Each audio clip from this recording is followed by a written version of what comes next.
As I mentioned before, I'm really sorry that I can't be with you all sort of personally, but because I know it's also nice to develop the networking when you're in a workshop with other people. But if I want to encourage those of you who feel like, for whom you feel this is resonating, what I'm going to share with you, maybe that's from a teaching pedagogy perspective, or maybe even from a research perspective, I'd be very happy to hear from you. A few years back, I gave a webinar on a very similar topic at U of I. This is another talk that Florencia had organized. And a few people reached out following the webinar, and lo and behold, those conversations, people I didn't really know that well, developed into wonderful collaborations, including one collaborative cross-institutional research study. That was very exciting. So even pre-pandemic, webinars were connecting many of us professionally. And so I hope that that happens today as well. Okay. Let me give you a quick overview of what I have planned. We may get to everything. We may not get to the very end, but we'll see what we can do. I'm anticipating this is going to be about a little over an hour and a half, we should have some time for questions and answers at the end. I have a few discussion questions that I think might get us thinking a bit more about this term critical reflection and transformative learning. And I have built in moments for us to pause, for you to pause, for us to pause and participate through the group chat. So that's going to be kind of the way that the dialogue is going to be happening. So I'm going to start off, and then I have a 10-minute break in the middle. And Florencia and I organized it in such a way that if questions come up, feel free to interrupt me, and she'll lead those questions through the group chat. So this is what we've got in store for today. So we're going to begin talking a little bit about reflection in language learning, and also among young adults, because obviously that's the theme of the symposium, is looking at language learning in higher ed. So we want to look specifically at that population. And then I'm going to spend a good amount of time introducing you to the framework of transformative learning. And I apologize for those of you, or to those of you who know this framework already pretty well, but it's really key for understanding some of the instructional moves that I'm going to explain to you a bit later in regards to structured reflection. That's the next part, structured reflection. We're going to talk a bit about what that construct is, specifically from the transformative learning lens. And then I'm going to share with you some examples of how one can stage critical reflection across courses. And then if you're an LPD or thinking more broadly, or maybe working with other colleagues, how you can also think about staging structured reflection across a larger curricular trajectory. So after we've done all of that, we'll have our little break, get your water, your coffee, take a nap, and then we'll come back and we'll look a little bit more at the pedagogy. Some things like what are some of the pedagogical moves for supporting critical reflection in the classroom. There's some other sorts of models that exist beyond the ones that I'm going to be sort of profiling in the first half of the webinar. And so we'll take a look at those. And then the big question, a lot of people want to know, how do you assess critical reflection? And so we'll spend a little bit of time doing that. We're not going to look so much at student work, but we will look at some rubrics. But if that comes up in questions, I have a lot of student work on slides that I can share with you.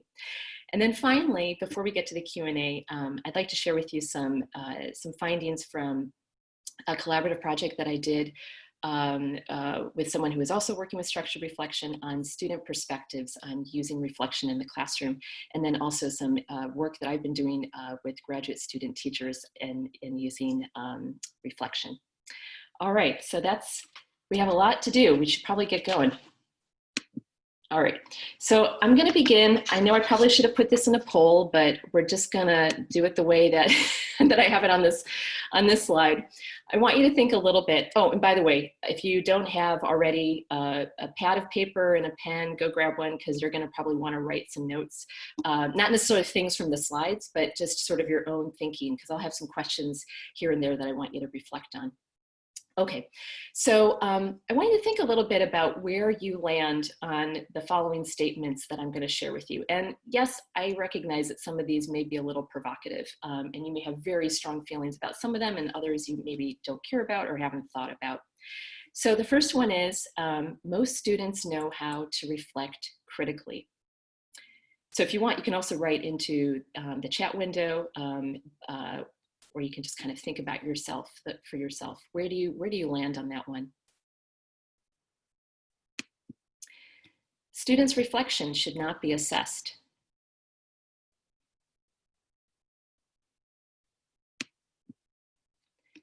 Evaluating student reflections is difficult. All right, Florencia's nodding her head.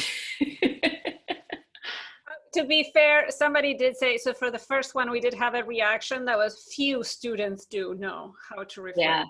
Yeah, good. Okay. Employing reflection in the classroom takes away from the primary goal of instruction, that is learning the language. Yeah, you might disagree with that, but there are a lot of people in our field who feel that to be true. Reflection in the language classroom should take place in the target language. I guess it depends the level of the language classroom, but I think most of us teach probably novice and intermediate, and so that's why we may be inclined to react as no, not necessarily. Yeah. Language learners cannot reflect in the L2. It's kind of another take on the question number 5. And then finally, students do not reflect on course content unless they are told to.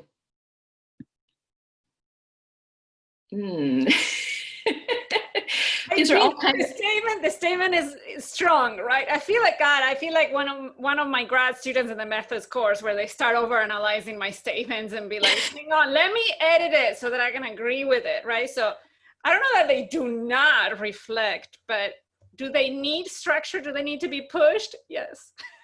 All right. Okay. Any other comments from the chat window, the group chat? All right.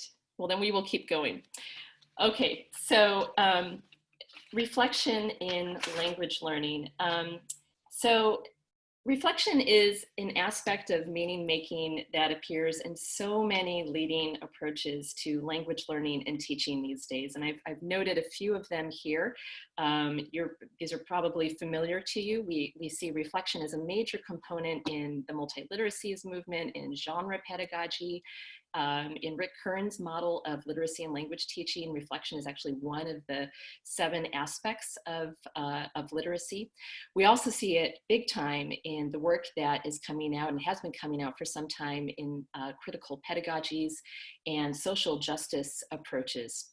And then also, most recently, in some of the innovative work happening with social pedagogies, game-based learning, global simulations, there is always a need to develop space for debriefing the experiences that learners are having. And then what's interesting is that we're starting to see reflection, and maybe it's always been there, but I think maybe for me at least, I've become much more aware of the role of reflection in our course materials, and including textbooks that have come out in recent years. And so one of them is U of I's own Ann Abbott, her Comunidades, I'm sorry, I'm not going to say this properly. Florencia, maybe you can read it out loud. Comunidades. That was pretty good, Comunidades. Right. I wouldn't be able to pronounce the German one, so we're good, we're even. All right, excellent. So I've talked with Anne quite a bit. I know that she incorporates a lot of reflection into her work, not only in her textbooks, but also in her online courses. For example, I'm going to show you an amazing prompt or set of prompts that she developed a little bit later. This is really interesting. So Christina Fry, Glenn Levine, and Bridget Swanson have developed a book. It's not part of a publishing house, but I think it might actually be associated with AETG at this point. But it's called Augenblicke, and one of the really innovative components of their beginning German language textbook is that they have expanded the 3 communicative modes of presentation, interpretation, and interpersonal communication to have an additional reflective mode. And this is in which students reflect on perspectives, worldviews, or aspects of language forms. So I think we're beginning to see this becoming much more mainstream, and it's also appearing in a lot of the materials that people are developing. So much of this literature has pointed out the pitfalls and dangers when space is not provided in our pedagogies for learners to reflect. And these include, this comes up over and over again, the danger of reinforcing assumptions or even stereotypes. So basically, when we don't have students engage in reflection, we're doing the exact opposite of what we hope to do in our lessons, right? So, so that's something to keep in mind. We kind of don't have a choice. We have to start thinking about, we have to think about reflection in our classes. Now, I want to talk a little bit about what this looks like developmentally. And here I'm drawing on some of the work that's come out since the 1990s on self-authorship. So Keegan's work, for example, he was sort of at the starting, or created this this model of self-authorship. And he's written quite a bit about sort of the cognitive maturity of young adults, mainly college-age learners. And one of the things that he notes is that the division between thought and feeling does not fully exist. It's not fully formed for young people. And in fact, young adults need help in developing a self-reflexive capacity that involves a gradual process of support and challenge. And you're going to hear me use those terms, support and challenge, over and over again. That's a really key theme that comes up in transformative learning theory. So what happens if this reflective capacity is not developed? Well, education scholars, particularly those working within the developmental model of self-authorship, have suggested that students or individuals who do not develop this ability are, quote, likely to report unconsciously what they perceive others want them to report than what they actually think. And I know this is also, this is a critique that some teachers have with bringing in reflection. You know, the students are performing and they're just showing me what they think I want to see. But this is actually a key part of the model, of the developmental model itself. So the model of self-authorship involves the individual moving from a reliance on external authorities and formulas to gradually more reliance on internal knowledge in what is called the act of self-authoring. So this scholarship further points out that the college years offer young adults great potential for self-authorship. However, such development does not typically happen on its own, and that's where intentional support, for example, through reflection, can help. And so an important part of this process is engaging in critical assessment of one's assumptions, one's taken for granted implicit assumptions. And so one of the points I'm going to be stressing in our workshop today is the need to think about how we stage reflections in terms of staging reflective opportunities across a course and across instructional levels, and possibly also maybe staging reflection across different units. So maybe collaborating with other units. I know, for example, at Emory, a number of language departments have been working together to think about how they might collaborate on some of their prompts for the beginning and intermediate levels. Okay, now we're going to have some fun here. Before we get into transformative, sometimes it's also called transformational learning, and how specifically it connects to the experience of language learning, I want us to think a bit about the term transformation and its related terms, transformational and transformative. So I want you to think a little bit, and this is where you can write in the chat window, how are these terms used in the mainstream or context that you're familiar with? So what context have you seen these terms in? What do these terms mean to you? Don't Google the word, just think. And you know, are there maybe even certain images that come to you?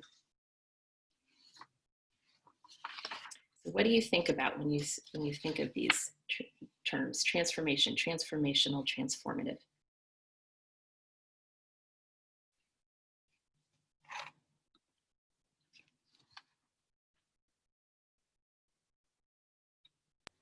So I don't know, Cori, if you're monitoring the chat. If not, I'm happy to share what people. Yeah, I can't really see it because okay. my whole yeah. is like taking over my computer. We have a lot. Oh, good. Would you mind maybe facilitating that? Oh no, not at all. Absolutely. So I'm hoping I can keep up with it. Lots of comments. We have self-actualization, weight loss, one thing changing into something else. Somebody added like a butterfly, nice. Traveling experiences, an aha moment, I said improvement. Somebody said also change towards something positive. Becoming different. Positive connotations, getting to the next step. Having a lasting impact. Perspective shift. Sometimes it refers to a very superficial change in appearance of a person, a house, etc. A significant change, said somebody else. Something that happens at a deeper level, not superficial. Introducing change. Somebody added creativity, Nice. self-reflection, and change. Okay, that is great. Thank you, everyone, for contributing so many great thoughts. And you did a much better job than Google. So out of curiosity, I did a Google image search for these terms. And this is what I found. I thought you might find this interesting too. So when we looked at the term, or when I looked at the term transformation, the following images came up: butterflies and digitized art. I think someone did say something about a butterfly, right?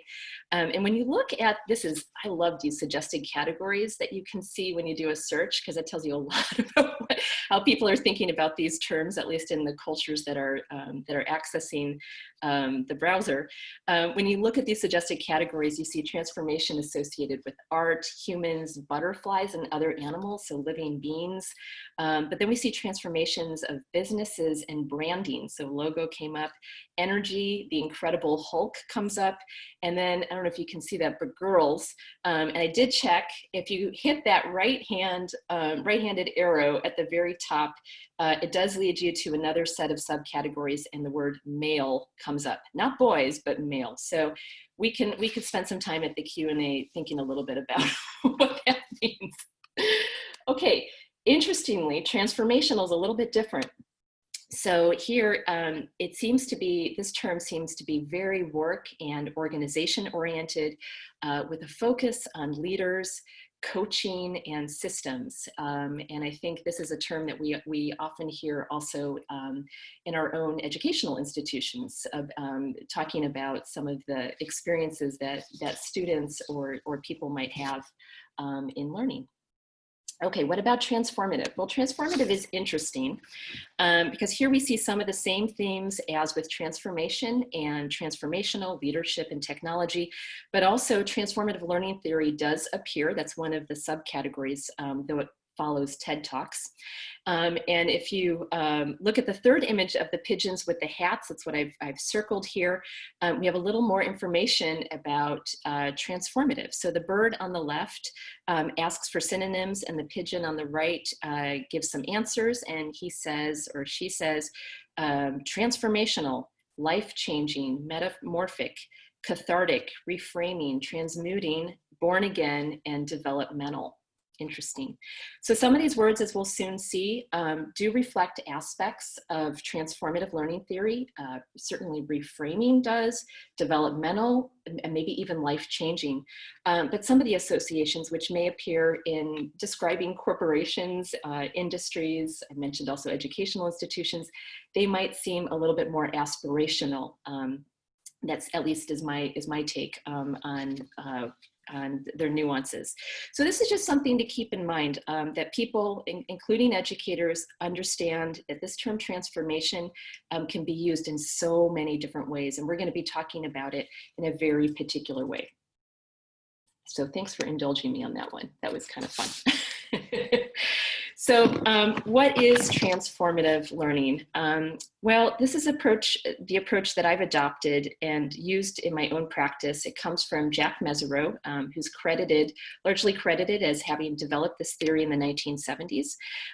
Though I should say there are a lot of variations to the model, and if you're interested in understanding the various ways in which transformative learning has really expanded in some unique ways, I would highly suggest taking a look at Patricia Cranton's book, which is a really nice overview text on transformative learning, and it's really meant for educators.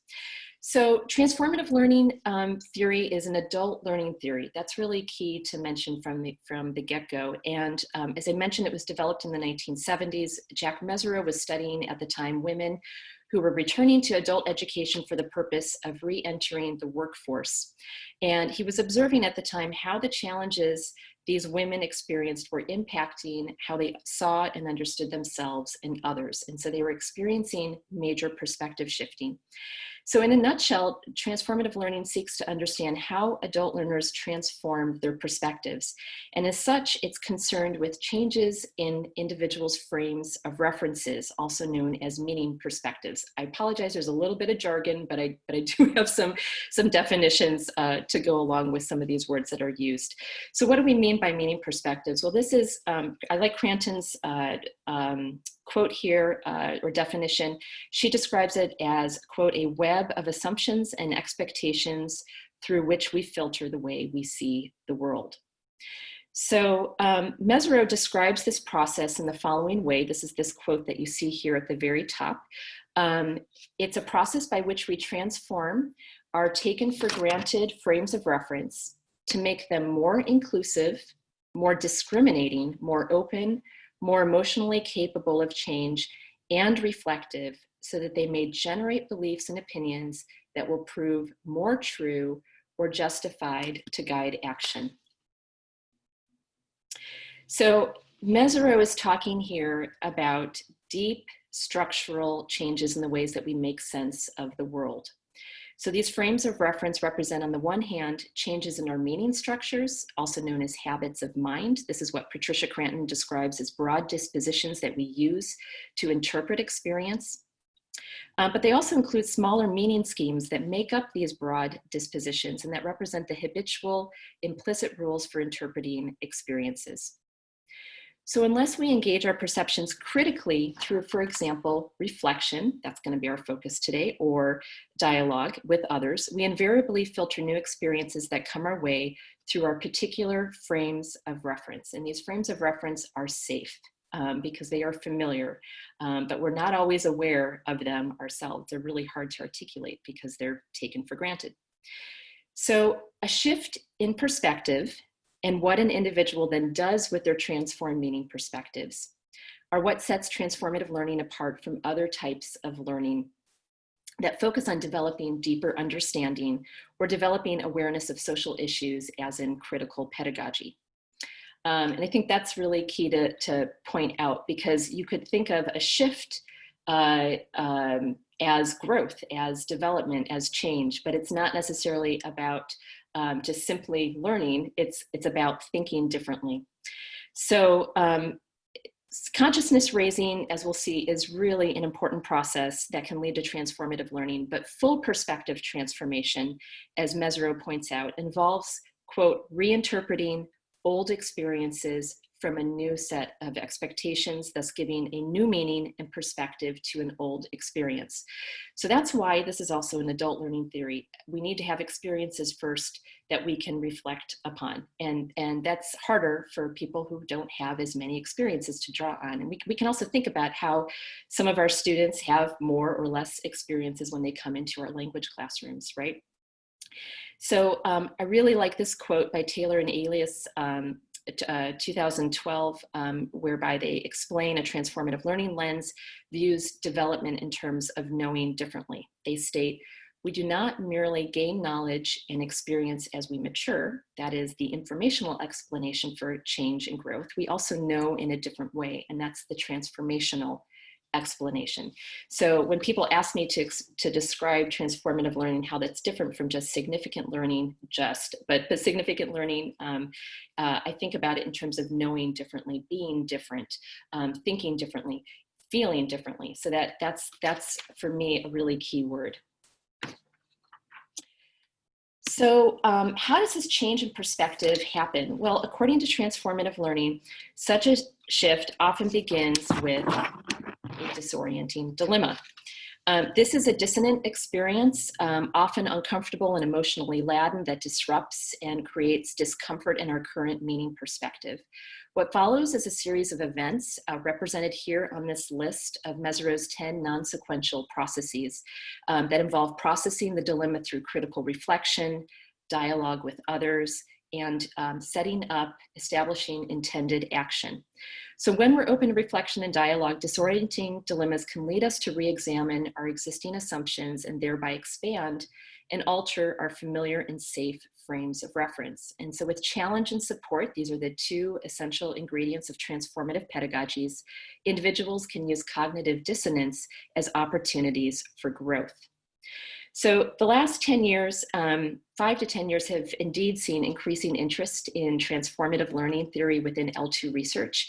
And the development can be attributed to various changes happening across the higher ed landscape in general, and I would say language education more specifically. We're seeing large scale college and university commitments to expanding learning from the classroom to different communities, whether it's expanding locally as seen in the rise of community-based and civically engaged courses, or farther away as in study abroad. And so both of these things, community-based learning and study abroad, have been productive sites for investigating perspective shifting that's triggered by disorienting and dissonant experiences. And if you think about your own experiences, if you've been involved in that sort of work, you know that there are many opportunities for growth through thinking about dissonance.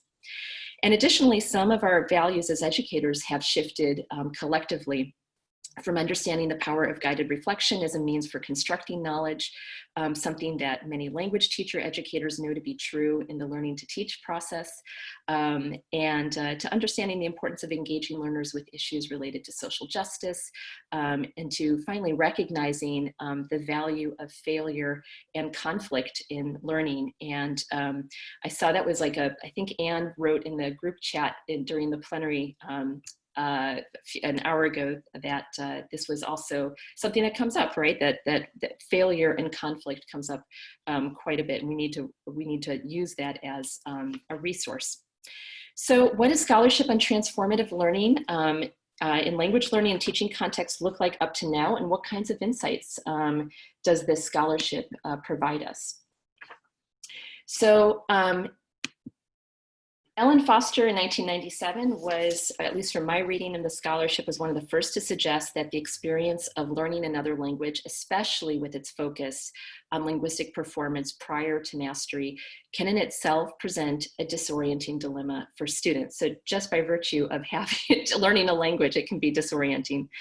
And she posited that perspective transformation can occur even for beginning language learners who are intrinsically motivated to become like members of the target/other language community. In 2000, Kathleen King's research on the experiences of collegiate ESL learners in the US showed that learning another language can be beneficial for promoting perspective shifting. And in her study, King not only found that length of ESL study correlated significantly with self-reported scores of perspective transformation, but she also observed a higher percentage of these students as reporting perspective transformation compared to a broader college student population that she had studied a few years earlier. So more recent work linking transformative learning to foreign language study has shown how the language classroom can be a rich and supportive site for L2 learners to learn about and reflect on cultural difference. And I think one of the best examples of this is Johnson and Nelson 2010, who traced the learning experiences of 3 adult female African-American college students enrolled in a beginning Spanish course in a community college. And they found that all 3 learners experienced perspective transformation across areas related to cross-cultural awareness and openness. And I also want to mention, there is a new book that's going to be coming out, I think in January 2021, by Lever, Davidson, and Campbell on transformative language learning and teaching. Stacy Johnson actually has an article in their chapter in there, as do a number of people. And so this is some exciting work that is developing. So stay tuned for this bibliography. So Stacy Johnson, another thing that she has contributed, this is just such a fantastic work, is this book, this monograph on transformative learning in a first semester community college setting. So this is different than the study that I just talked about, Johnson and Mullen, but so it was a slightly different context. But what's really interesting is that she looked at case studies, looked at the students' experiences, which were not actually all that productive. I shouldn't say productive, but not all that successful. There was a student who dropped out, for example. Some of them didn't have great grades. But what she did find in conducting interviews with the students and through analyzing their daily learning journals, which I'll share with you in a little bit, she saw evidence of early stages of perspective transformation among these students. And all 8 of the students who participated in the study noted that the course helped them to think differently about language, culture, and themselves as language learners. And you can see here on this slide that she also spent a good amount of time talking about the catalysts, that is the range of activities and methods from the course that served as catalysts, as triggers for the disorienting dilemmas that the students reported on. And so these included films, class discussion, grammar instruction, the teacher's sidebar comments about cultural differences, and learning journals. And she was not she was just the researcher, she was not the instructor for the course. So to summarize, this body of research, it's emerging. There's quite a bit that's happening in transformative language learning. But what we have found thus far is that transformative learning outcomes include deeper and more complex understanding of culture, both of learners' target language and their own, shifts in how learners view and position themselves to the target language and its cultures, and then also changes in how second language learners see themselves as learners. Now, I want to go back to Stacy's work here and to her study briefly and pause a bit and give you the opportunity to think a little bit about your own classroom and instructional experiences. So do you think, so I've listed a few here, like films, class discussion, et cetera. Do you think some of these same course components might trigger perspective shifting for your students? Has it been your experience that they have? And are there certain activities or assessment tools or pedagogical strategies in your own instruction that you think could be leveraged to help your students think differently about themselves, about the target culture, about their own culture? So I know it's a big question to think about, but this is kind of thinking about the affordances that that our learning tools have for things that maybe we haven't thought about in the same way. So if you wouldn't mind putting a few thoughts for those who dare into the chat window. I also want to say, if anybody wants to turn on their microphone and say something, you're welcome to. But if you feel more comfortable typing in the chat, that's totally okay too. Absolutely.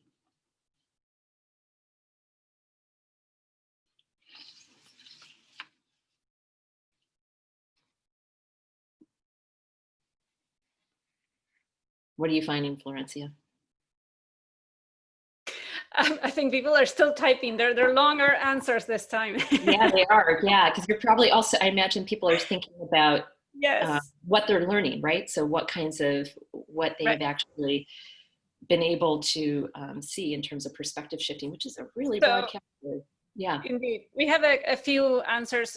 So somebody said at the beginning of our unit on culture, students reflect on the local culture first. Somebody said by doing, or we do intercultural labs, experiential activities, followed by reflection. Ann Abbott chimed in. She said, I find that asking students to formulate questions about what we learn in class helps them reflect on their learning. In other words, they don't have to just narrate their reflections. They can pose questions for further thinking or to ask for clarification. Oh, that's great. Yeah. We have more answers coming in now. Everybody's finished typing and they're sending their messages. Okay.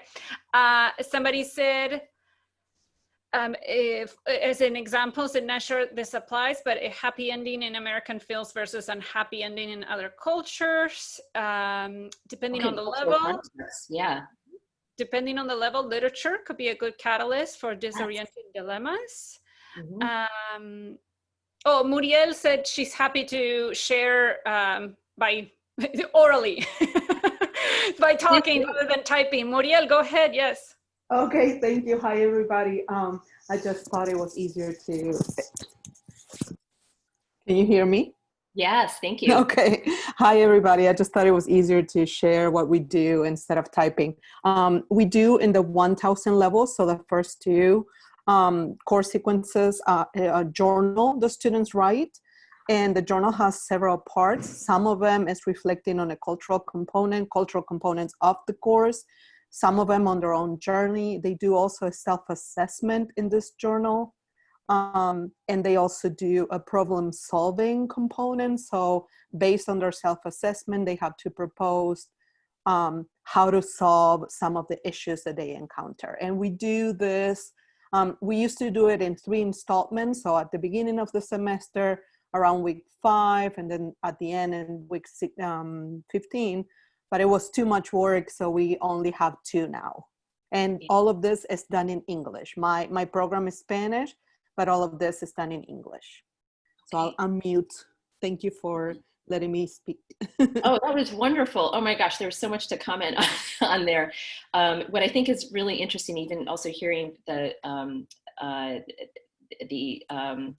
contributions that Florencia mentioned from the chat window. I'm sorry, I will say chat window all the time because that's a direct translation from German, Chatfenster. No, look, I never know what to call it, chat box, chat window. I like chat window. Let's use that, yes. Okay, I apologize. I got to work on my discourse skills in English for Zoom. But what I think is really interesting is that a lot of you have talked about reflection. So finding some sort of opportunity for students to sit with the disorienting dilemmas that they're experiencing, or maybe articulate those disorienting dilemmas. That's great. Thank you very much. And we'll talk also about language, because that's an important component of all of this. What is the medium for doing the reflective work? Good. I think other examples people share, comparing newspaper articles from different cultures, study of the history of target language countries, such as the US intervention in Guatemala or in Chile, showing video or news clips from the target language. Somebody said pronunciation can be very destabilizing. Sorry, I don't know if I'm saying it right. Oh, yeah, reflecting on language systems, sharing a variety of perspectives, how a nation views itself, how the world sort of views them. I think those are the examples. And I was going to say, I teach a course that's called Spanish in the US, and I think it has been a disorienting dilemma every day in class for the students, because a lot of them come, they're Spanish majors and minors, and they come with this idea that, yes, being bilingual is great. Everybody loves Spanish speakers. Spanish is so useful in life. And all of a sudden we start digging deep into a lot of different angles of looking at Spanish in the US and bilingualism in the US. That's so great. Yeah, I can imagine. There are some topics, right, that just the title, just a phrase, is going to be disorienting or provide some sort of dissonant experience for students. In reading that, I was struck by well, the pronunciation. That's interesting. I think that's I would agree with that too. I've experienced that with some students, although I haven't really leveraged it in class. And so I'm glad somebody offered that. I will have to think about that a little bit more. Certainly texts and literature. I'm glad that came up. Most of the work that I've been reading into on transformative learning is not from language learning context, because this is really big in a lot of other disciplines. But there have been some articles and some scholarship on looking at literature within L1 literacy contexts. And so I think this is an area that we could really contribute to as language instructors. Great, thank you everybody. Those are fantastic. I'm very excited to hear about all of those ideas. So let's now move over to the second part of this sort of theoretical framework, and that is critical reflection for transformative learning.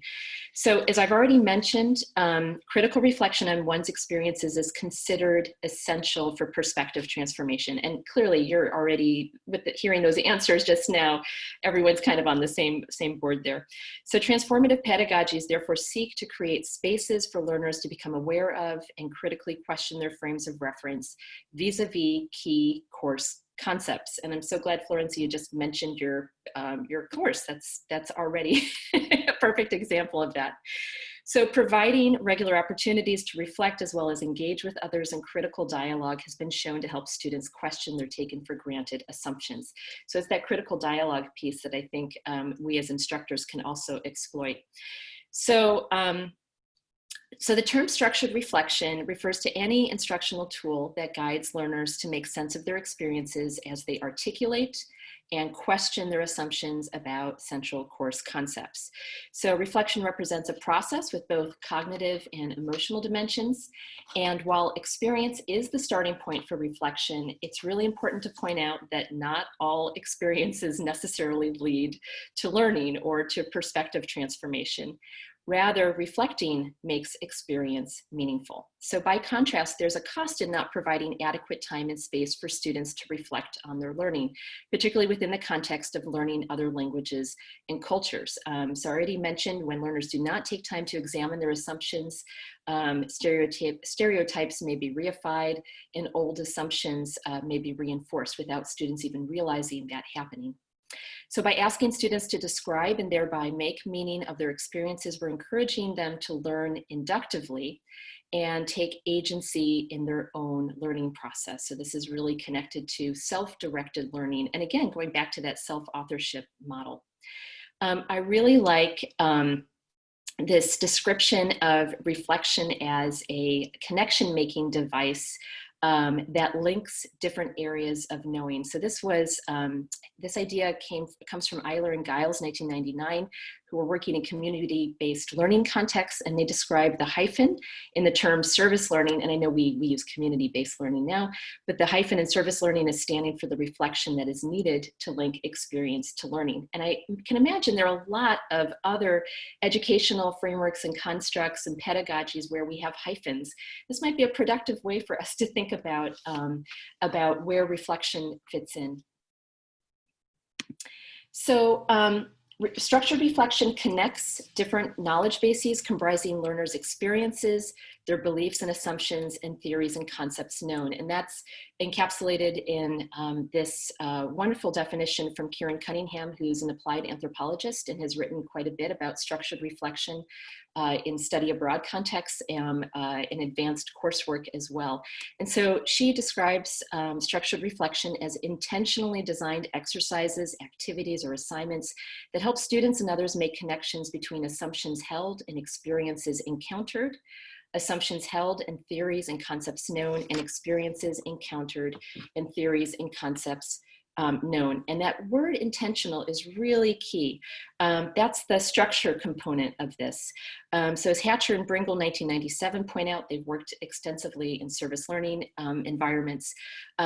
When we use generic reflective writing exercises like journal writing, we cannot reliably count on students to reflect on course learning objectives. And so that's where our responsibility comes into play. And we need to provide some sort of structure and ask students to make those connections explicitly.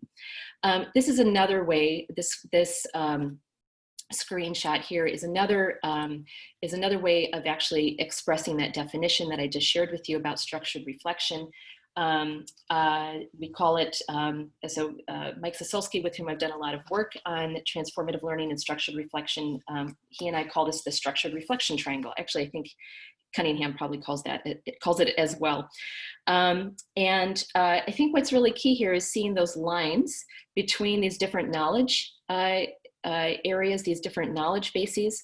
This is the structured reflection. This is when we get students, we encourage students through guided discussion or through written reflection to connect these their different assumptions, their different theoretical understandings, also their experiences outside of the classroom. And in this way, guided reflection helps students identify the small T transformations that involve small shifts in a specific assumption or a belief that when combined over time can lead to bigger T transformations that contribute to shifts in Mezirow's frame of reference. Are there any questions? I know there's a lot of sort of theory that I'm kind of throwing out here, but I'm willing to take some questions if anyone has. We haven't gotten questions. There was a little bit of discussion. Chiara shared a site at MIT that's called the Cultura model, where I guess they compare what people from different nations think of different associations and values with the same words. So there was Nice. some sharing about that. Yeah. That is fantastic. I love that. That's really, really great. Cool. Thank you for sharing that. Okay, so before I elaborate on what this can look like in a language classroom, allow me to talk briefly about the kind of reflection required for transformative learning. So Mezirow 1991 suggests that critical reflection questions can take on one of three forms. First, content reflection, and as its name implies, focuses on particular content material and has the goal of developing learners' awareness of their assumptions surrounding content. You see a few questions here that are examples of this. What is happening here? What is the problem? What is this? What does it do? What use might I make of it? Second, process reflection asks individuals to identify and explain the processes by which they come to understand something. So in other words, this is a sort of reflection that asks them to consider the source of their assumptions. And you'll see that that's actually a really key part of the model that I'm going to share with you in a few minutes. So questions like, how did this come to be?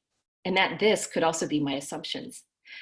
Did I miss something? Do I not understand the manual? So by the way, these questions come from larger education, including vocational training.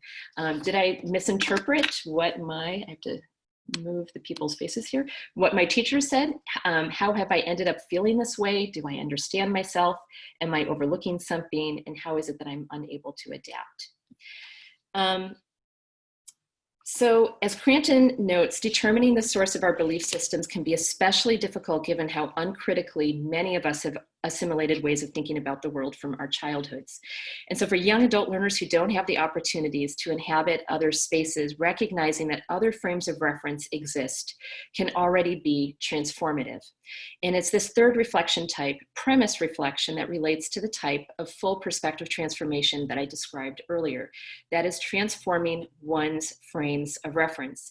And so there's some examples here, questions, why is this important to me? Why do I care about this in the first place? What difference does this make, and why is this a problem anyway? So I really like how Cranton distinguishes premise reflection from the process and content reflections. She states content and process reflection may lead to a transformation of a specific belief, but it is premise reflection that engages learners in seeing themselves and the world in a different way. Now, one thing I want to be really clear about is that the type of perspective shifting that happens at the course level is likely to be focused on specific beliefs and assumptions, and that is completely fine. A common theme seen in research and transformative learning within instructed environments is that reaching full perspective transformation in a course is really an elusive goal, and rather we shouldn't even be focusing on that. We should be focusing on the process of transformation. And so, in other words, providing students with regular opportunities to explore and question their beliefs in light of learning objectives.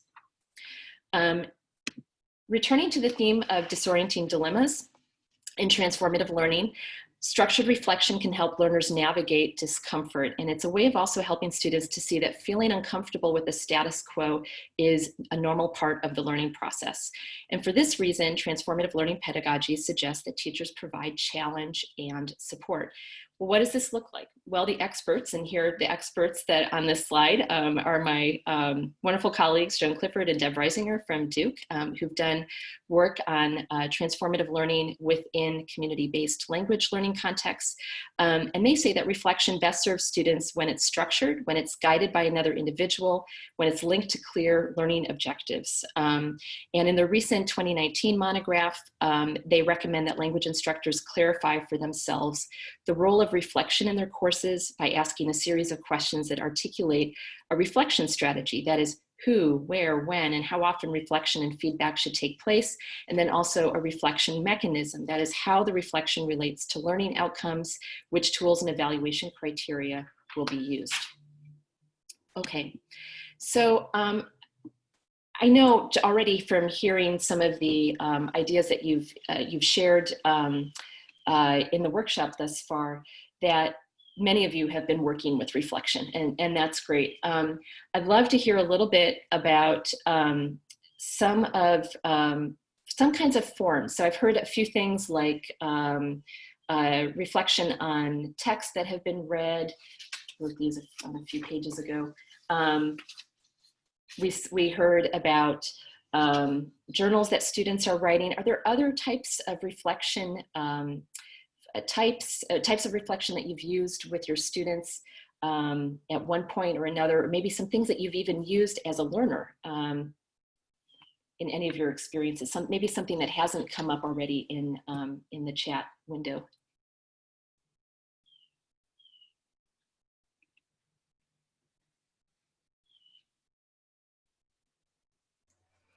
Somebody shared diaries. I'm guessing that's similar to journals, but I'm not sure. Good, yeah. Students reflecting on their participation That's nice. to meet certain goals. Discussion boards, a few people are talking about those. So similar to writing, but in a forum. Asking students at the one-on-one level to agree, disagree with a list, such as whether certain elements are part of their identity. Somebody shared a different format, which is interviews with target language speakers, which then result in a reflection. Instagram, I'm not sure about the reflection part, Muriel. But I guess it's done through Instagram. Okay. Yeah, fantastic. Oh yeah, go ahead. I'm sorry, Florencia. Claudia shared cultural products or practices and the values they may represent, why they're important to the students, how they compare with their values. Yuli just says self-assessment. I'm not sure the exact format of that, but it's one way of engaging in reflection. Right. Reflecting on their own learning process, how they learn. What are their challenges? How can they improve? What kinds of skills they need to work on? Great. Somebody else also shared about self-assessment about daily participation, how engaged they are. Creating tips for the next term students. So it helps them reflect on what went well or not for them. And Brian added that they can be powerful when student reflections result in some type of action plan. Good, excellent. Yeah, so those are some of the processes on the second half of Mezirow's list of cognitive processes that come up during transformation. Fantastic. Well, these, I feel like we could add all of the, many of the things that Florencia just read aloud to this slide, but some of the things that have come up in work on critical reflection, so really looking at perspective shifting in particular, involve thinking about our experiences also as structured. You know, I've been talking thus far about structured reflection, but we could also think about the experiences that we provide our students as structured. Series of questions or prompts. There's so much literature on the power of questions and the types of questions we can ask students. That ties into group discussions. Also some really interesting literature coming originally from Stephen Brookfield on critical incidents. This is also really powerful for teachers and their professional development. Reflective journals. Writing portfolios can also be really fantastic places for students to critically reflect on their learning. And then, of course, there are also reflection frameworks that could be used with any of these, or with most of these other formats above. One of them is the DEAL model, which is used quite a bit in community-based learning, description, examination, and articulation of learning. But I think the thing that I have found in the literature that I've read is that many of these come back to two central types of forms: written reflections and directed discussions. And so my focus here is going to be really on the written reflections.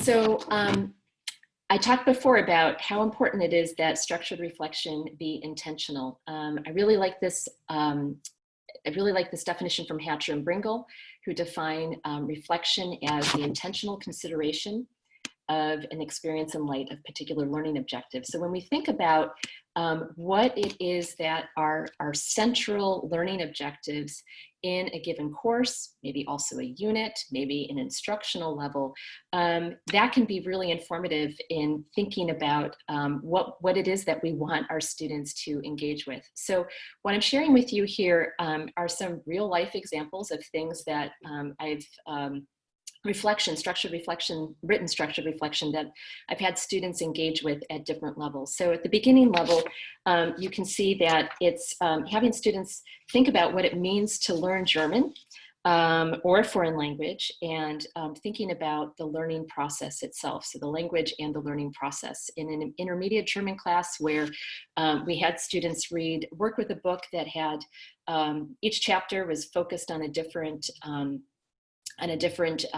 city from the German-speaking world, we had students engage with the idea of German culture and German urban culture. A few years back, I taught a course, a very traditional course initially called Advanced German Grammar. I inherited this. It was never going to leave the catalog, but I was enthusiastically encouraged to change the course in its nature. And so I ended up making it into a content-based course. And then I added a set of reflections within the model, the practitioner research model of exploratory practice, where students develop puzzles about grammar, and I'll explain that in just a minute. And then most recently, I taught a year and a half ago a course on sociolinguistics in German. This was an upper division advanced German course, and made linguistic variation the centerpiece for the reflective focus. So this slide here shows you a bit about the relationships between some of the prompts, and this is really key. So the slide before was just showing you kind of how one might think about the complexity of structured reflection across a curriculum. This is actually getting into a course, and this is the beginning German course. These are the prompts from that course, and there were just 3 prompts. The first one was, before you join this class, what assumptions or notions about the German language did you have? Where and how did these ideas develop? And then the second part of this was, what do you hope to learn and do with the German language by taking this course? And then there were some other questions there. The point of the first reflection was to articulate assumptions, so that we had a baseline for the students. Well, the students had a baseline for themselves that they could then go back to in the second prompt, which was really focused on interrogating those assumptions. So you can see here, written in blue, please take 1 or 2 assumptions that you identified in your first reflection and consider how you might respond to or even challenge these assumptions. So you can imagine it's really important that students have actually thought carefully in the first prompt what their assumptions are and thought about the source of those assumptions. And if they haven't, that's where that second prompt can help them, and especially in light of the fact that they are now halfway through the course. So this was also done in English. I know some people were wondering about what language this might take place in. So in a way, this second prompt serves as a secondary reflection for the experience of writing the first prompt. So this slide shows you a little bit more about all of the prompts that were used. In the beginning German class, we actually cut it down eventually to 3 prompts, but we had in the beginning German class, on the students, we were setting up space for students to engage in what German is, how one learns German, what does German mean to me? So they constantly went back to these questions, though the prompts themselves were slightly different. For example, in Journal 3, we asked them to think about what's the educational value of learning German. That was actually one of the richest prompts, I would say, in that whole group. At the intermediate level, we had students working with German culture. This one was a little bit more complex because we gave them 2 theoretical frameworks to play around with. The first one in Journal 2 was the iceberg model, that 8/9 of an iceberg is hidden from one's view. We had them think about that in light of what they were learning in the class. And then we worked with Journal 3 with Byram's distinction between tourist and sojourner. And so students had a chance to really explore to the extent to which they felt their experiences learning German in this, at the intermediate level, reflected either as tourist or sojourner. And they were very honest, which was really great. I know that's a big question that people have. So they constantly went back to this notion of German culture, how one can identify and understand culture, and who am I vis-a-vis German culture. So I mentioned already that we worked with exploratory practice. This is a very different type of reflection model here that we employed.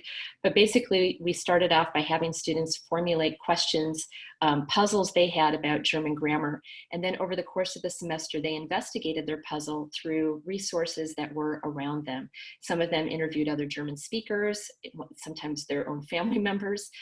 They consulted reference grammars. They analyzed language use. They received feedback from others, and sometimes they even taught other people, other students, what they were learning. So it was a really powerful experience for them also to think about what does it mean to learn a language and learn grammar. Yes, and so the grammar was the main component there. What is grammar? How do I feel about German grammar?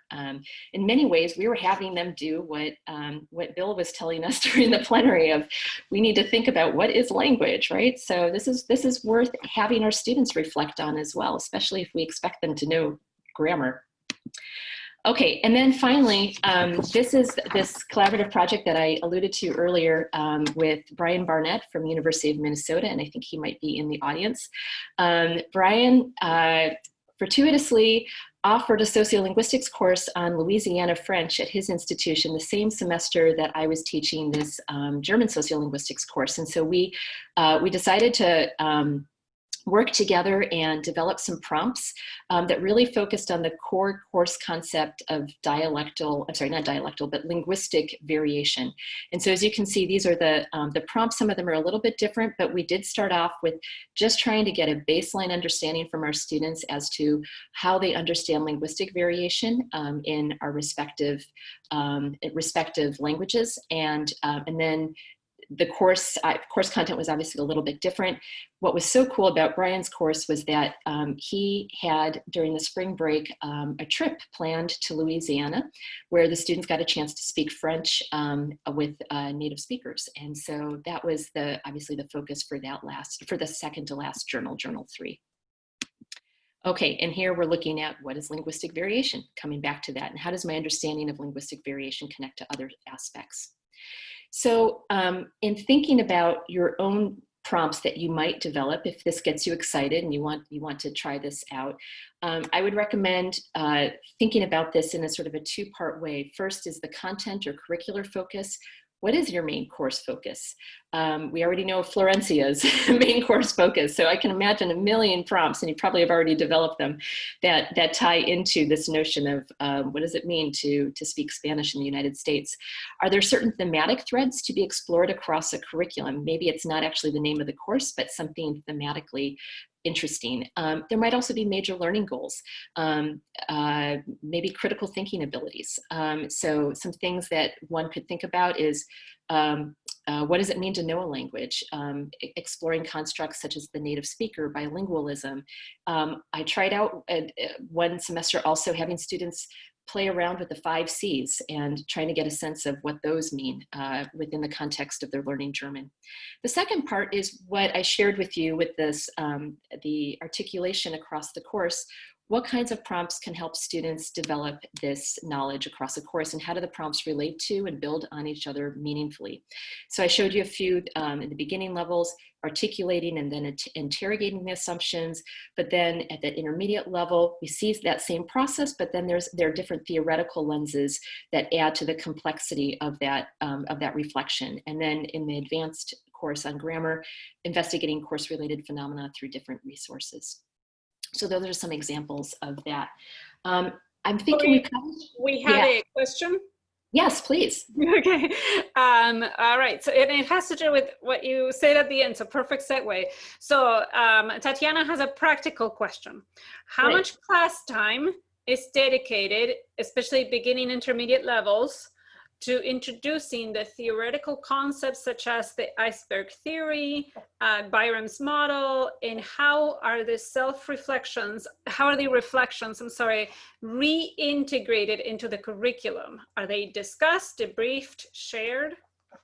Yeah, so I followed the teachers who were employing these, and obviously I've been using this in my own courses as well. It's really different. So some people, some of the instructors, unprompted by me, ended up incorporating the students' feedback, well, not their feedback, but the students' themes and some of their insights into class discussion. And so that kind of became a natural part of the teacher's discussion practice. For others, it was primarily just a written reflection that was done, and then they received written feedback. Now, we always did standardization meetings where we talked about how do you evaluate these? How do you give feedback? And I'll show you the evaluation rubric in a little bit. So I hope that answers that question. I'm sorry, there was another one though, yeah. about the first half of the question is about how much class time is dedicated to introducing theoretical concepts. Yeah, so the prompt is really key. And I admit that the prompts for the intermediate level, because we had to explain also the framework, they were a little bit longer. I do have an example. Would you like to see it? It's going to take us, let me see, oh, okay. These are I always have a section called additional slides. Because I knew this might come up. So this is an example of what the students got. This was actually the first half. So I wrote this, and it's very, very short. You know, we know that this is a more complex model, but very, very short. It explains in 2 paragraphs what the model looks like, and then comes the prompt. So for the second reflection, you're to consider your learning of German culture from the past unit. These were the 3 units, Berlin, Dresden, and München, through the lens of a cultural iceberg. So write at least 1 page, and in the beginning and intermediate levels, they were all just 1 page, written in English. How is your understanding of German urban culture developed through this unit? What kinds of deeper below the surface learning have you experienced across the 3 city chapters? And if you could map what you have learned from the chapters onto the iceberg model, what would it look like? And then we asked them to actually interrogate a little bit the model itself. So do you find the iceberg metaphor ultimately helpful in understanding how you observe German culture? Now, when I've used this at Duke, we ended up cutting it down to 3 reflections. And so we gave students for the second journal, I'm sorry, not that one. We gave that students the option of working with the iceberg model or Byram's tourist and sojourner. And I think that actually worked really well, because not everyone liked both of the models. And so they ended up talking about the ones that were more meaningful to them. Okay, hope does that help? I think so. I mean, I don't want to speak for Tatiana, but I think it definitely helps. Okay. I think there's another question. Could you show the sojourner prompt? They want to see more examples of prompts. Okay. I'll tell you what, why don't I show it to you after our break? I have one more slide. We'll take a short break. I'll find it, because I don't think that I have it in the additional slide deck, but I'll find it because I think you'll find it interesting too. So this is the final thing. I'm sorry, this is going a little longer than expected, but the work that Mike Sosolsky and I have been doing on thinking about how to stage structured reflection across a curriculum led to this conceptual model here. And this is based largely on the work that I shared with you on the triangular structured reflection model, but also our experiences working at these different levels. And so he's I used to be a German professor and taught a theater course in German at the advanced level, and then also, you know, taught up and down the curriculum. And so he's used structured reflection at all of these levels. So what you can see here on this slide is a movement in sort of complexity in terms of what we're asking students to do. So the beginning levels really focus on developing awareness of experience in one's current frames of reference. This work can involve reflecting, as I mentioned, on the target language, its cultures, the experience of learning another language. And then at the intermediate level, that's where students begin to employ structured reflection to consider their experiences of cultural dissonance. And this is where they're trying on different ways of thinking about the world. And then the way that we conceptualize the advanced level is that here we're expecting students to engage more deeply with intercultural experiences, including those encountered while on study abroad. And the goal here is to hold, it's a kind of a lofty goal, but to hold multiple perspectives simultaneously. So this is one model that one could use conceptually, at least, to think about what's actually happening in a developmental way, and how we can support students in an undergraduate curriculum. Okay, I think we should take a break because Zoom fatigue is real. There was also a request, somebody's really, really enjoying your presentation so much that they would like to go back and read it. So have you written, have you written something that sounds like your presentation today? Yeah, absolutely. It's a compilation of a few different pieces and some ongoing work as well. But yeah, yeah, if you have any references that we can then share with the audience if they want to read it, I think that'd be great. I think the one that I just shared with you right now, that with Mike Sosolsky, this is a Foreign Language Annals 2020 article. I shared that link. That one I did find. Yes. Okay, excellent. Good, good, good. So I think maybe in the interest of time, we'll just do a 5-minute break. Does that make sense? I'll find that prompt, and then we'll talk a little bit more about strategies in the classroom. Okay, thank you. So we'll be back in 5 minutes. Sounds good.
So we'll start with that.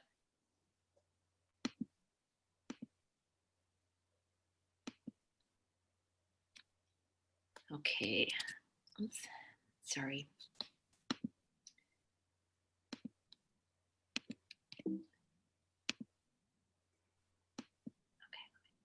All right. So this is the prompt that was developed for the intermediate German class, the third one. And this was the description that students were given. So in the late 1990s, Michael Byram, a language educator, developed a model for understanding the development of intercultural knowledge, putting the individual at the center of the learning process. His model of intercultural competence distinguishes between tourists and sojourners. A tourist is interested in enriching his or her life through travel to other places, but is not interested in fundamentally altering it through the experience. In contrast, a sojourner engages with another culture in a deeper way, such that their beliefs, practices, and values may change through the process of discovering and making sense of this new knowledge. According to Byram, the sojourner has the ability to become a true intercultural speaker, someone who can step back from, critically evaluate their own set of values in light of getting to know a new culture, and even mediate between the home and new cultures. So if you have any improvements for the description of this framework, let me know. But that's what we presented to the students. And then they received this prompt. For this third reflection, you have the opportunity to reflect on your learning of German culture from the past 2 units through the lens of Byram's model of intercultural competence. Please write at least 1 page on the following prompt. Now, there were some students who wanted to write more.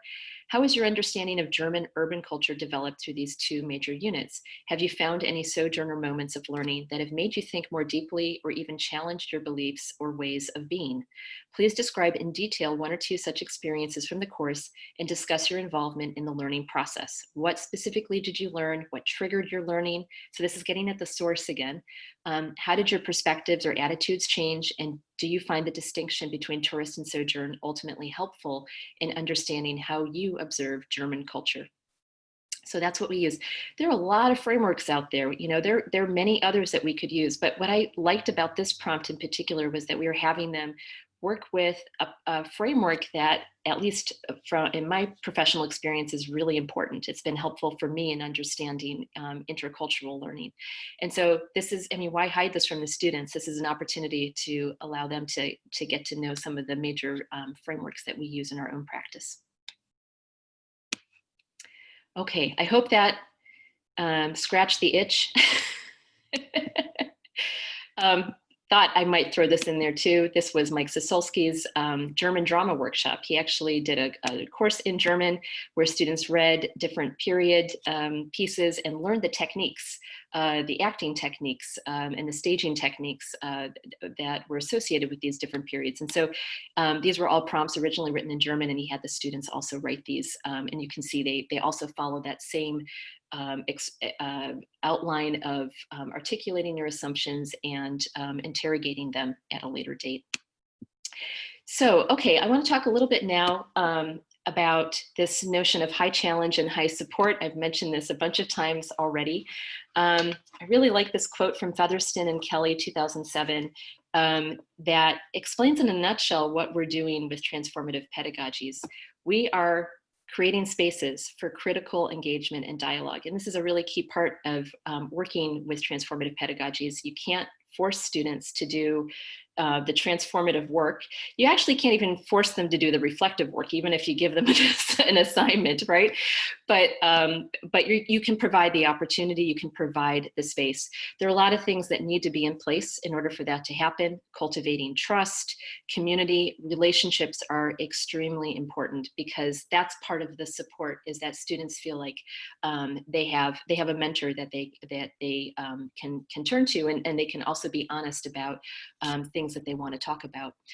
Providing meaningful feedback, that's an obvious one. We see that everywhere in our instruction, but it's really important when it comes to reflective practice. There's some other things that we have to think about, and that is, as practitioners, really developing an understanding of how complex some of this work is. And so I think, as a sort of a first point, it's, I would recommend thinking a bit about any potential dissonant experiences that might appear in your instruction. Richard Keeley talks about the difference between high intensity dissonance and low intensity dissonance. We're likely to have, I kind of hope we only have low intensity dissonance in our classrooms, but occasionally things do come up that, that actually are much more intense. At any rate, this is not just about the content material, but it's also about the pedagogies that we use. There are some pedagogies pedagogies that can be traumatic for students. And it's important to really think about our responsibility in using those. Also, it's important to think about the emotional work that's involved in deep transformative learning. Boyd and Myers in 1988 talked about this process of grieving old assumptions and values. And maybe you've experienced that before. I have, not necessarily in language learning, but just in my own personal life. And then recognizing that students may experience different levels of resistance. This reflection work is not easy for everyone.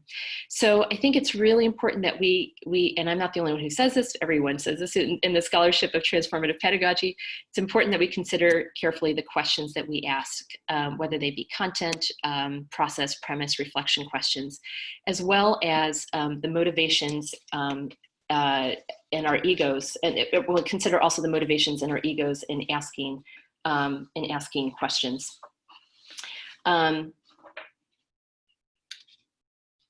Yeah, I just have to share this with you. I love this. Patricia Crampton, who's written extensively about this, wrote, "In our practitioner roles, I think we need to be diligent in asking ourselves, what right do I have to encourage you to question what you believe?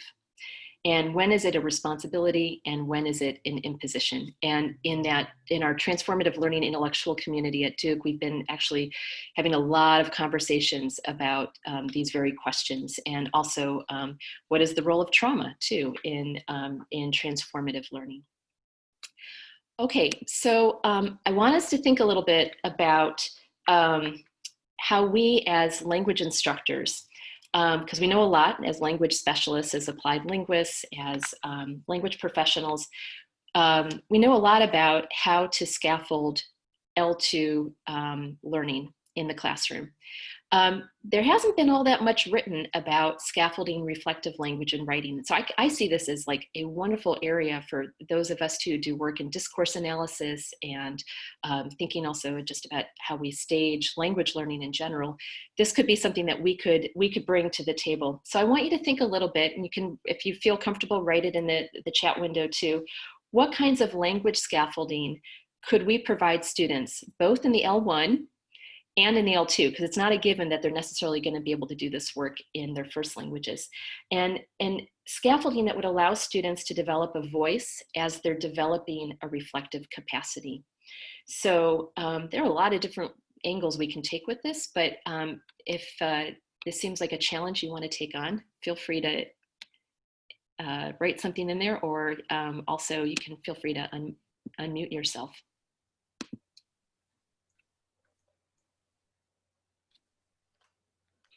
So I guess while we wait, while people are typing, I think I'm assuming that scaffolding can be more than just words and phrases, right? So Yeah. Could we think of it in terms of like maybe reading some reflections, right? Like could we, and critiquing maybe some reflections, I don't know.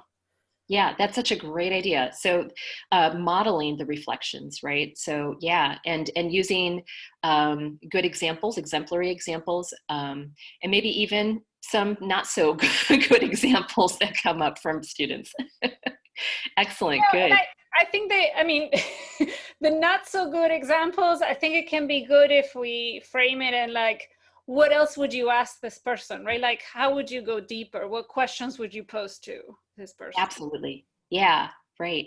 Maybe even asking questions within a reflection, right? So if this monologic piece, assuming it's a written reflection, had a dialogue component to it, what would be the questions that an observer might ask at various points to deepen it, right? Yeah, good. I like that. Right. That's great. Okay, we had a couple of responses in the chat window. I like that. I'm gonna use that. Thank you so much, because I never know. Sorry, I don't know what else to say. It's great. It's great. I love it. It's a window. So somebody said, how about providing students language frames and stems to start in the target language? I'm guessing something along the lines of like sentence starters or phrases they can use. So somebody said something like, I used to think X, but now I know Y. Or why not Y and like the word why, but now I know like something else, another X, let's just call it that. Modeling writing through a genre-oriented approach, or talking about pragmatics. Yeah. In class discussions around these questions, self-reflection questions first, before students write on their own. Oh, so more do class discussion. Okay. Mm-hmm. That's great. That's good. Yeah. Right. So that's another way of, modeling it, but through a different communicative mode. Yeah. Yeah, no, I think that's great, because actually I was thinking of that. Thank you, Brian. I was thinking of how I understand why a lot of reflections are done in writing, right? It's a lot of a paper or a forum, because you need time to think about it, a process, to say what you want to say. But I also see it as a dialogue, right? So it's not just a one submission and done, right? Right. Absolutely. Absolutely. Yeah, that's such a good point. We have somebody else said, we have students use assessment as learning. In the second semester, they read, disidentify samples from student reflections and assess them according to the rubric for a specific ICC skill, for example, openness. Nice. Okay. Yeah. So having them involved in the evaluation process, that's great. I like that. Well, I'm going to share with you a really interesting article that I discovered some years ago. Cori and Bleicher, 2008, and I cite them in almost every article that I've done in transformative learning, because I love this article so much. They were, let me tell you a little bit about the context. I'm kind of doing already the big reveal here, but they were looking at a service learning context with undergraduate students who were serving as student teachers in elementary schools. And they were having these undergraduate students write about their experiences.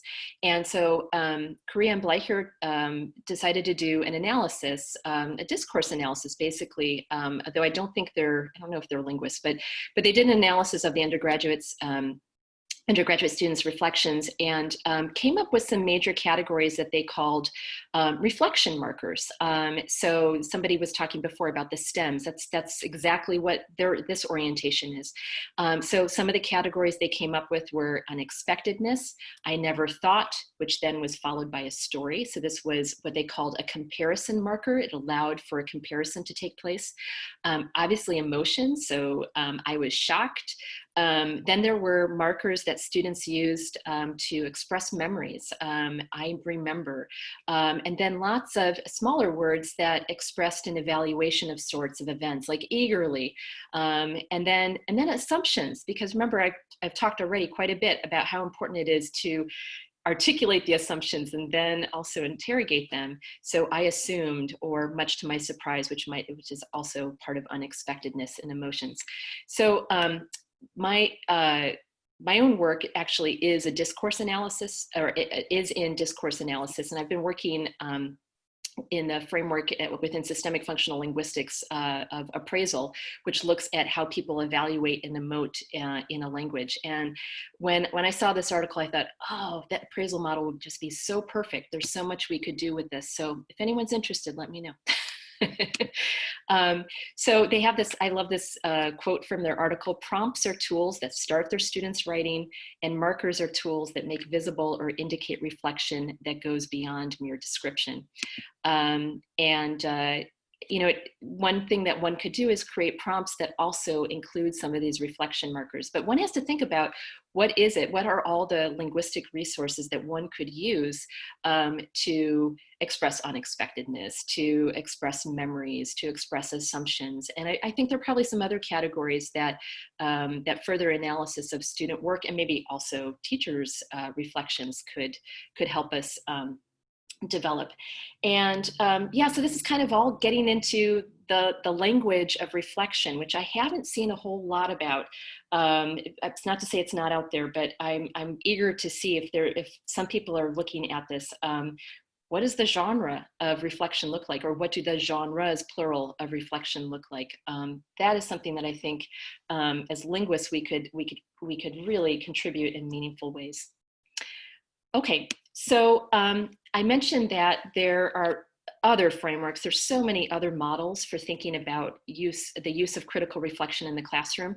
I mentioned Stacy Johnson's work earlier on perspective transformation among beginning L2 learners of Spanish. And one of the research instruments that she used, this was independent of the teacher's course assessment tools and pedagogical tools, was this learning journal. And she had the students, I think at the end of every class period, answer these questions. It took 5 minutes. I think they may have written it on an index card. What did you learn in class today? How did you learn it? Since the last class meeting, did you have any experiences outside of class that related to what we are learning in Spanish class? So that's the connection making part. And is there anything we learned or discussed that caused you to feel excited, shocked, or disturbed? And if nothing, then leave this question blank. If so, please explain. So she was obviously looking for perspective transformation, but it ended up becoming, this tool ended up becoming, according to the students, a place for them to also think about their experiences. And it actually triggered some of the transformative moments that they were experiencing. So I think it's kind of interesting to think about how that could be used. Okay. This comes from Anne, who graciously shared with me these wonderful prompts that she's used in her online Spanish course. And there were more prompts. I couldn't fit everything on the slide. But one of them is, imagine that a fellow student tells you that the university should not require students to learn a foreign language. Using the information from this lesson, previous lessons, and your own experiences, explain to that student why foreign language courses are important for all students. And then she has this additional component that invites critical dialogue with other students and is very task-oriented in terms of them having to figure out why they would choose the language that they would choose to study. And then the second one is equally interesting and productive. Social justice isn't just about protests and political action. We can all take a stance when we see injustice. If you were in a store, for example, and someone began to berate a Spanish speaker near you, explain what you would do and say to defend that person. So what I really like about these prompts is it gets at some of the things that the prompts that I showed you from my work don't get at, and that is namely the action, like what actually happens, what kinds of intended action is going to happen, or are we encouraging students to think about in engaging with some of these topics. So whether it's trying on provisionally new roles, planning a course of action, that sort of thing. It's not to say that hasn't happened. I've found that happening in my German reflection prompts, but I think these are much more oriented toward sort of a more emancipatory pedagogy, which is really great. Finally, this is I feel like I always talk about this in our transformative learning group, but I learned many years ago, actually when I was at Illinois, one of our grad students had this wonderful tool. I'll just cover the name here, of an attendance sheet. And she, I just stole this from her. I love this idea. I came to observe her class and said, oh my God, I love this so much. It's basically an attendance sheet that every student gets, and you see all of the class periods, and the students then at the beginning of class write anything they want to me in German or English, and then on the other side I write something back to them. And so this is a way for me to see if they've been in class. So when we went online in March, I thought about this issue of trying to develop or sustain community building in the classroom. And so I ended up basically altering this this attendance sheet into a participation reflection. And I know some people mentioned this earlier, so this is really interesting that it came up as a form that some people have used. Basically, at the end of each class, you can see we started remote instruction on March 23rd. At the very end of the week, I invited students in this electronic attendance sheet that was in their individual box folder to reflect on the week. How did they do? What do they want to work on next week? So it was very goal-driven, and how I could help them in the process. So this is a very low stakes type of reflection. It's not trying to generate perspective transformation, but it's actually more about trying to develop, well, keep trust and community in these relationships in the classroom, but also to foster metacognition in sort of a broad way in terms of the goal setting. So at any rate, I thought that might be of interest to some people. And then one thing that, if you're not in the position to set up structured reflection prompts in your classes for whatever reason, and some of those might link back to some of the things that that Bill mentioned earlier about power, and some things you're allowed to do in your classes and some things you're not allowed to do in your classes, then you kind of have to be creative and find ways, if this is important to you, to build in reflection. And let me give you an example. This is a you may know this from there's an episode from The Office that talks about this story, Struwwelpeter.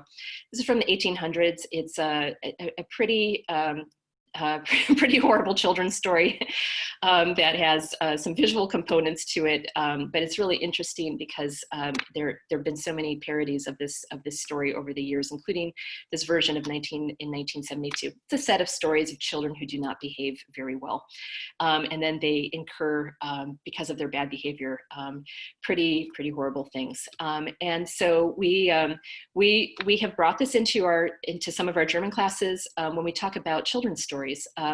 Really as a cultural artifact, not to say that people read these stories today still, but there's such a visual component with this. And at the time I was doing a lot of work with visual literacy. And so I was really interested in knowing how the students were developing their own modern Struwwelpeter stories.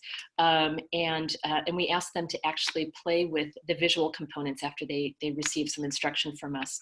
And so there was an additional reflection assignment in English that counted as a homework that explained their design choices. And I have to tell you, it was so helpful to see what actually, the decision-making that went into this whole process. And I think it helped me in evaluating also their writing tasks that they produced, which were fantastic. So I'm sure there are other ways you can think about embedding reflection, but those are a few examples in some rather low stakes ways. All right, I think we're kind of running out of time, right? Yeah, and I wanna make sure people have a chance to talk.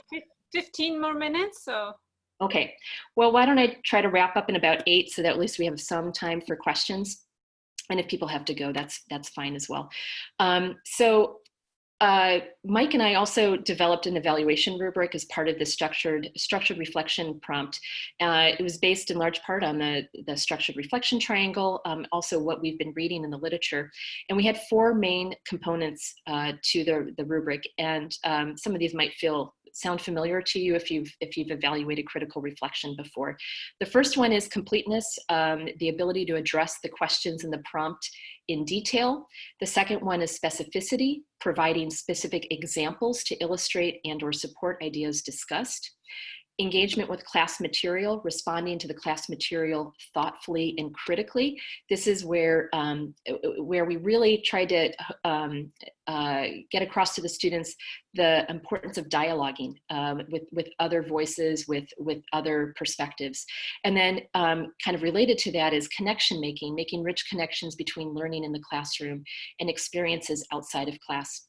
Now, some people who've worked, some scholars who've worked with written reflection have just the one sole criterion of rich description. And so that's kind of point 1 and point 2. And I think that's also a valid way of thinking about what it is that we want students to do. But this was the rubric we developed in a little bit more. This gives you an idea of kind of like what we would expect in terms of really strong, meets expectations, and then weaker at the end. We didn't share, I can't remember if we shared the rubric with the students. At the very least, we shared this overview statement at the very top and included that on the prompt, which was a strong reflection. And at the time we were giving letter grades, although a few years ago I decided, no, I don't think we need to do or a program decided we didn't really need to do letter grades and completion would be enough. But a strong reflection addresses the questions in the prompt in rich detail with specific examples, engages thoughtfully with the class material, and makes connections between learning in and outside the classroom. We added a fifth category just for our own sanity as readers of these reflections to drive home the point that clarity has to be there. But we really understood it in terms of the amount of effort that's required on the part of the reader's side. So you can see that at the continuum at the very bottom. Cori, probably not surprisingly, a lot of people would like to get copies of this rubric, or be able to see them somewhere else with more time. So are you willing to share them? Yeah, so this appears in in 2 of the publications that I have out. So yeah, so I'm happy to, but you know what, I think what I should have done this, I'll put together a little handout and make a link to that, or send it to you, Laurentia. Okay, that would be good. This is kind of interesting too. If that rubric you feel is maybe not, it's not enough for advanced level coursework, then I would point you to Ash and Clayton's 2004 framework that they used with the deal model. And what I really like about this is they add relevance and significance to some of the other categories. So that's a kind of an interesting way of also thinking about how we might assess. Okay, I think in the interest of time, I'm not going to share this, but this is a study that you can read about, and teachers also appreciate reflection. But I do want to end with this last point, and that is how important it is that as practitioners, we also engage in critical reflection, not only to support our students' learning, but also to help us with our professional development, because we do have biases, and my biases come out in the very prompts that I write up. So it's really important that we think about, what are our own tacit, not so well understood assumptions that we have that bear on some of the choices we make when students are reflecting or engaging with the content of our courses. So I'm going to do a quick little plug here. This is part of ILA. I'm part of a research network that's called Fully Inclusive Practitioner Research. And it's a really big network that includes research models, teacher research models like exploratory practice, action research, and reflective practice. And I would argue that practitioner research is a really great way, especially I do exploratory practice, and I find that to be a sustainable model that I can do even when I'm busy, that engaging in practitioner research can be a really productive way to articulate to ourselves the assumptions that we have. And my puzzle, so again, the exploratory practice is all about puzzles. My puzzle is all about perspective shifting. For a year now, I've been interested in understanding how students shift their perspectives in the classroom. When am I noticing it as a teacher? And when am I also limiting opportunities for students through my own pedagogy to think about things differently? So that's been kind of a question that I've had. If you're interested in learning more about FIPR, then you've got also this, I have a link here to that. So I think I'll just leave these discussion questions here, but I have a feeling there are probably other questions that people have. And I just want to thank you very much for your attention and your participation in 2 hours on a Friday. Here, we're all giving you virtual claps again. They're very quiet, but they're there. Yes, Zoom needs to fix that. There should be a noise that comes with a virtual clap, right, Claudia? Yes, I agree. So you're getting a lot of thank yous, and yeah, it was absolutely wonderful. You gave us lots of great ideas, and we can start to visualize it. If anybody, somebody, Dr. Ann Abbott has a question. Of course, you can unmute and ask, Ann. Thank you, Florencia, and thank you very much, Cori. I wanted to ask, I think that when we talk about transformative learning, and you've taught us so much today, and you have probably all of our wheels turning in our heads, could you comment on the content that we teach students, because I think that if we imagine that we're going to be providing transformative learning, reflecting on content that is perhaps not very engaging or not very new to students or challenging to students might not lead to much transformation. And so could you please comment on the importance and the role of the content that we teach? Oh, it's so important, right? Because that's part of that structured triangle or structured reflection triangle. That's one of the major knowledge bases. And so if it's not going to be sustainable and or helpful or productive for students in questioning their assumptions and thinking and interpreting their own experiences, whether it's in the classroom or outside of the classroom, then maybe the content itself has to change, right? So, or the format, maybe it's about text choice, or the pedagogies that are associated with that content. That's a really good question. I have to think a little bit more about it, but I think it's an opportunity for us to interrogate the content. Yes. We have another question from Alicia. Alicia was actually my professor when I was an undergrad, so this is great. Oh, It's like a full circle. I love it. I love it that she's here. How do you combat reflection fatigue in students to make sure that they are engaged in their reflections, especially with reflections plural, right? More than one. Yeah. So we do not do, and we're actually not using reflection that much in my department for other reasons. But in the past, when I've used it in a curricular sequence, we don't do it in every course. And so I think you want to think strategically, if you're in the position to do so, or through dialogues with other colleagues, what are some of the pivotal places where you would want students to practice articulating their assumptions and interrogating the assumptions? I think the beginning level is great. You know, the sorts of assumptions they're going to come up with, especially looking at the prompts that I shared with you earlier, they're going to be really small. Like one of the ones that comes up quite a bit in German is, German is so harsh. It sounds so harsh. It's a lot about like how it sounds.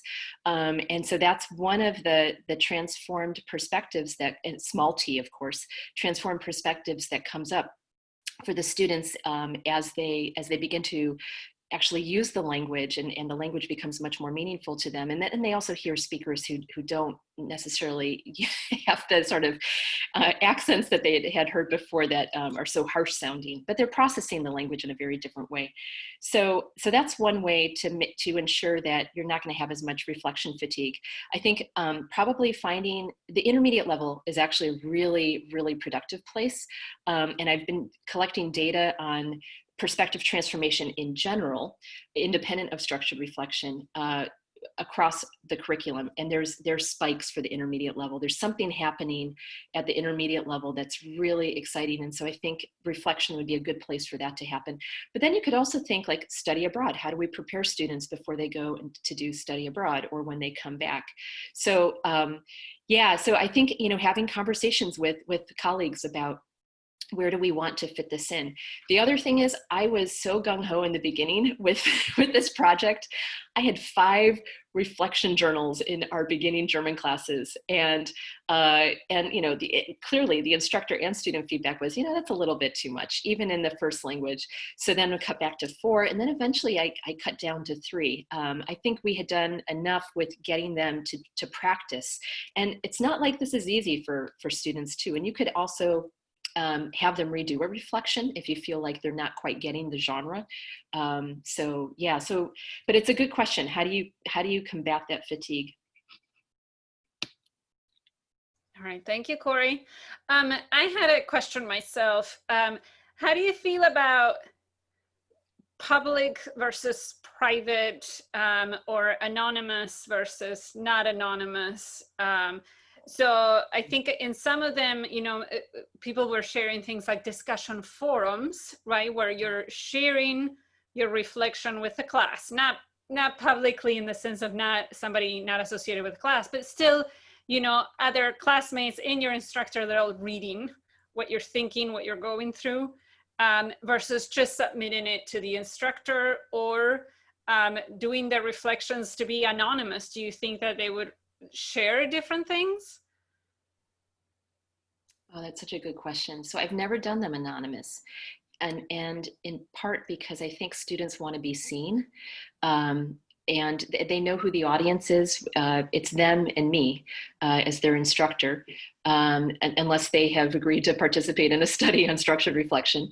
But that happens later. And not everybody, there were a lot of people who did not want to participate in the structured reflection study too, which I understand. There are a lot of personal things that come up. Yeah, I mean, I guess, that's an intriguing idea. I think I probably would not make it anonymous, but I would have to experiment with that. Yeah, that's a really good thought. I mean, I think what you're getting at, though, is how sensitive this all is too, and how much care we have to take when we're asking students to share honestly their experiences and reflecting their experiences, because everybody's in a different developmental place too. And we haven't even talked about that, but I'm hearkening back to the context of Bill's plenary when he was talking about individual differences in terms of language acquisition. But this happens in terms of cognitive maturity and just like larger holistic sort of development. Right. I'm just thinking, you know, what does it mean to learn Spanish, or what is Spanish to you? And I just don't know if some of them, especially I'm thinking of the heritage learners sharing sometimes very personal things and then feeling like they're the outsiders compared to their classmates and feeling kind of exposed. I don't know. I was just wondering if you you sort of let them say what they're really thinking without feeling exposed to the class or to you. I don't know. Well, maybe there are people here in the group that could speak to that. I don't have a lot of experience with service learning, so, but yeah, I think that's got to be really tricky. Yeah, maybe having different, in a situation like that, because the experiences are so intense, maybe having different reflection modes and reflection outlets, and some that are private and some that are semi-public or and also being very explicit about who's invited to these discussions. Right. Okay, we had more questions. Do you provide sample reflections to share with students before they start the assignments? Not yet, but I think that's a fantastic idea. Yeah, and in fact, one of the things I wanted to do was also develop exemplary examples for the different criteria of the evaluation rubric, because that would be also helpful, not just for the students, but also for the teachers too. I mean, we do the standardization meetings, but it is not easy. I don't know if any of you have evaluated structured reflection. I mean, I'm studying this intensively and I still find it hard. It's not that easy to evaluate. So it's really good to have some examples. Yes. Okay, we have one more question and then we're all out of time. So Mary Ellen is asking something somewhat related to Annie's question about content. I think it's easy for both instructors and students to fall back into the simple cultural comparison. Here we do A, there they do B. Right. In the model of facts about target culture as cultural awareness. Have you witnessed this tendency in your own experiences? And if so, how have you addressed it? Wow. Yeah. So this is, absolutely. I mean, it does come up for some students. It depends. I mean, if you have a really good prompt, that can sometimes encourage students not to do that sort of work.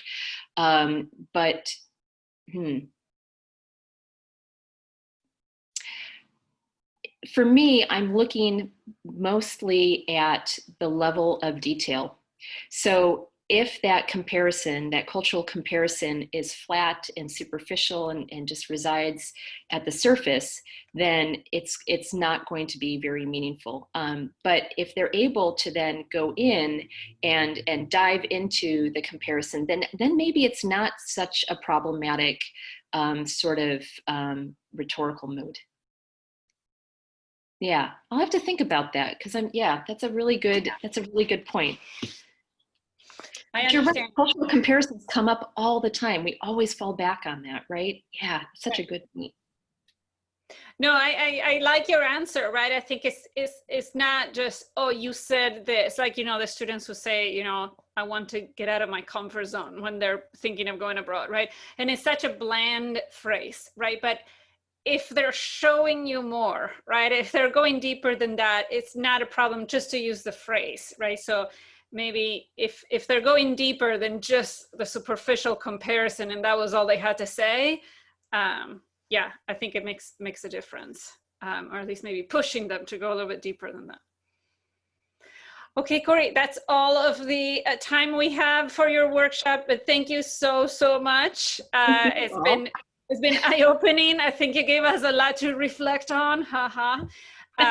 And hopefully more people will be incorporating it, even if it's just 5% and in English. That's okay. There's still a lot of learning going on. Yes.